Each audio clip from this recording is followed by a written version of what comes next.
In this quick tip, we'll be taking a look at step panels. Step panels are specific to individual steps and can provide your viewers with extra content and context. They're extremely easy to set up. Let's take a look. Within the Cadasio designer, open the Steps Manager, select Step Settings, and navigate to the Panel tab. A panel can contain a variety of content types, including images, PDFs, videos, checklists, text, forms, and tables. Regardless of the content type, there are several standard options available. First is the panel position. This determines which side of the screen the panel slides in from. You can also choose whether the panel opens automatically when the step is activated. Finally, you can define the panel's default starting size. Depending on its position, this will control either the width or height of the panel as a percentage of the screen size. Even with the default size set, viewers can still resize the panel themselves when viewing a presentation.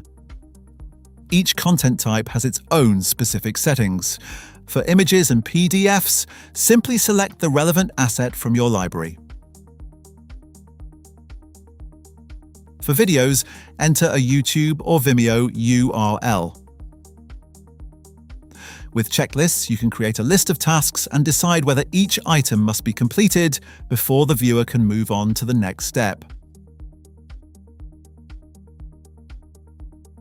Text panels provide a simple way to display written information. Forms allow you to select one of your predefined forms. And tables enable you to display structured data in a dedicated panel, keeping it separate from the 3D scene. As you can see, step panels provide an easy way to add an extra layer of information to your 3D presentations. Remember that every step has its own panel configuration, allowing different content to be displayed as viewers progress through. We hope you found this quick tip useful.